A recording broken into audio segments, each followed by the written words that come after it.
জুলাই সনদে স্বাক্ষরই জাতীয় ঐক্য নয় বলে মন্তব্য করেছেন এনসিপির আহ্বায়ক নাহিদ ইসলাম। শুক্রবার তিনি বলেন, ঐক্যের নামে জাতির সাথে প্রতারণা করা হচ্ছে। এনসিপির নতুন শাখা জাতীয় শ্রমিক শক্তির আত্মপ্রকাশ অনুষ্ঠানে এসব কথা বলেন তিনি।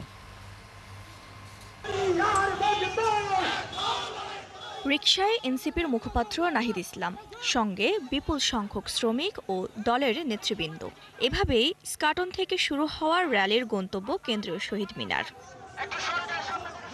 শ্রমিকদের যুগ যুগের বঞ্চনা ও বৈষম্য কমাতে এনসিপির নতুন শাখার আত্মপ্রকাশ। নাম জাতীয় শ্রমিক শক্তি। মুখ্য সংগঠক, সদস্য সচিব ও আহ্বায়কের নাম প্রকাশের মধ্য দিয়ে শুরু হলো জাতীয় শ্রমিক শক্তির আনুষ্ঠানিক কার্যক্রম। বাংলাদেশে এই বৃহত্তর জনগোষ্ঠীর যে অপমানমূলক যে শব্দবন্ধ জাতীয় পর্যায়ে সেটি পরিবর্তন করে কর্ম সহযোগী তাদের হিসাবে তাদেরকে স্বীকৃতি প্রতিষ্ঠা করতে হবে। এই যে মুক্তির আকর্ষণ, এই যে মুক্তি চায়, এই মুক্তির রাস্তা আমরা জাতীয় শ্রমিক শক্তির মাধ্যমে চলমান রাখবো বন্ধুরা। নাহিদ ইসলাম বলেন, শেখ হাসিনার আমলে সবচেয়ে বেশি নির্যাতনের শিকার হয়েছেন সাধারণ মানুষ। এজন্যই নতুন শাখার গঠন। এই বাংলাদেশের অর্থনীতিকে টিকিয়ে রাখছে, তাদের ন্যায্য হিস্যার পক্ষে আমরা থাকব। জাতীয় শ্রমিক শক্তি সেই লক্ষ্যে কাজ করে যাবে।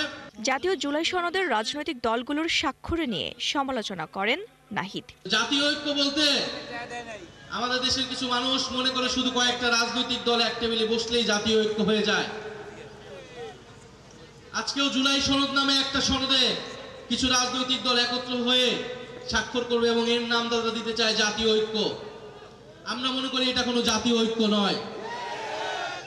জাতীয় ঐক্য হচ্ছে এখানে যেখানে ছাত্র, শ্রমিক এবং নানান পেশাজীবীর মানুষ একত্রিত হয়েছে।